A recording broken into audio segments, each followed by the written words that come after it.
இது யாருது அந்த ராகம்னா வள்ளலாருது. எழுத்து வகை நான் அறியேன் ஐயா பாடின பாட்டை தான் அதில் ராகம் பிடிச்சான்.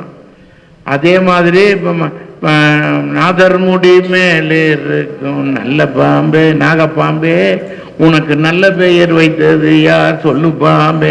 இந்த பண் இருக்குதே, இந்த ராகம் அது வள்ளலாருது. அது சினிமாவில் பாடினவங்களுடைய ராகம் இல்லை. இப்படி வள்ளலாருடைய ராகம் சினிமாவில் நிறைய வந்திருக்கு. இந்த இதில் நான் அந்த பாட்டை வேணும்னு தான் எடுத்துக்கிட்டு வந்தேன். இதில் சொல்கிறாரு, தன்னை அறிந்து இன்பமுறை வெண்ணிலாவே ஒரு தந்திரம் நீ சொல்ல வேண்டும் வெண்ணிலாவே. நாதம், இது நல்லா கவனிங்க எழுத்த, நாத முடி மேலிருந்த வெண்ணிலாவேன்றாரு. இதை படித்தா நம்ம என்ன நினைப்போம் தெரியுமா? படித்த பிறகு பாப்பா சொல்கிறா அப்படின்னா என்ன சொல்ல, நாதர் முடி மேலே இருக்குன்னு ஆரம்பிப்பாவோ.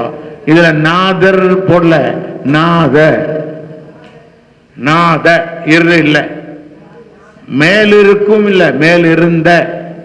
பாட்டை பார்க்கணும்.